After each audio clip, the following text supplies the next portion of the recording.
আসসালামু ফ্রেন্ডস, আশা করছি আপনারা সবাই ভালো আছেন। আমিও ভালো আছি। আর আমার ইউটিউব চ্যানেলে আপনাদের সবাইকে ওয়েলকাম। তো আজকে আমি ম্যাগি বানাচ্ছি। ইভিনিং স্ন্যাক্স তো বলা চলে না, বাট ইভিনিং ফুড হিসেবে।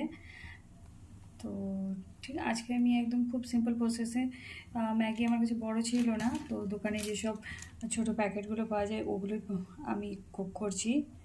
তো একদিকে আমি বয়েল হতে দিয়েছি, অন্যদিকে আমি কড়াই বসিয়ে দিয়েছি। কড়াইয়ের মধ্যে আমি এগ দিয়ে দিয়েছি। এগটাকে এর মধ্যে আমি ফেটিয়ে নেব।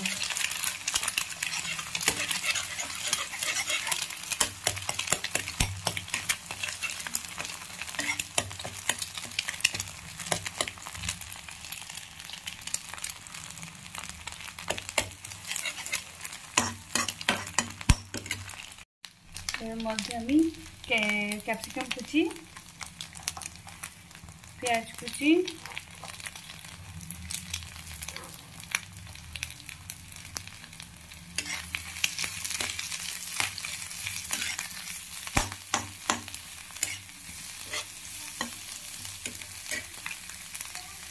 আর ওদিকে আমার ম্যাগি বয়েল হয়ে গেছে।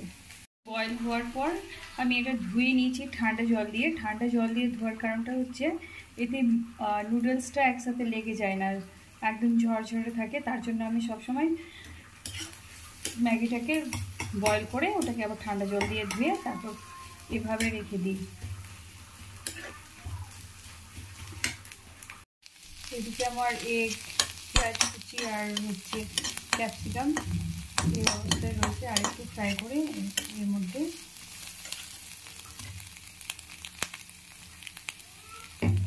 তবে আমি আজকে সয়া সস দেব। আর সয়া সসটা হচ্ছে এই ব্র্যান্ডের।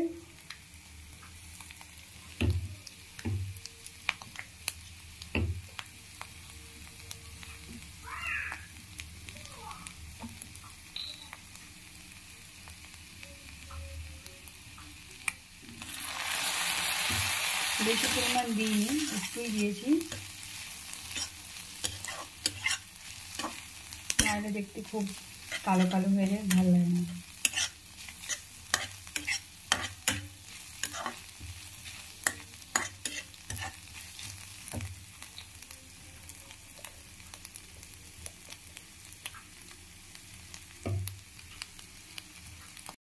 সয়া সস দেওয়ার পরে আমি ম্যাগিটা অ্যাড করে দিয়েছি।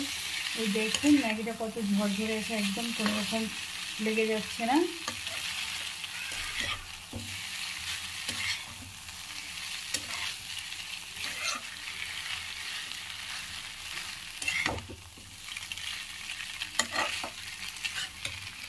ছেড়ে দেওয়ার পর আমার ম্যাগিটা এরকম হয়েছে, দেখতে কি সুন্দর লাগছে না? আর স্মেলটাও খুব সুন্দর এসছে সয়া সস দেওয়ার জন্য। সো গাইস, আমার ম্যাগি বা ইভিনিং স্ন্যাক যাই বলুন রেডি হয়ে গেল। আর এটা করতে আমার বেশিক্ষণ সময় লাগে না, আর মিনিমাম খরচেও হয়ে যায়। দুটো ছোটো প্যাকেটই আমি করেছি। তো আপনারা চাইলেও এরকম আমার মতো অনেক সময় ইভিনিং স্ন্যাকটা বাইরে খাওয়া স্কিপ করে নিজেরা আপনারা বানাতে পারেন। সো আপনাদের যদি আমার এই ছোট্ট ব্লগটি ভালো লাগে অবশ্যই লাইক, শেয়ার, কমেন্ট করে চ্যানেলটিকে গ্রো করতে হেল্প করবেন। So thank you so much. Tata, bye bye, take care.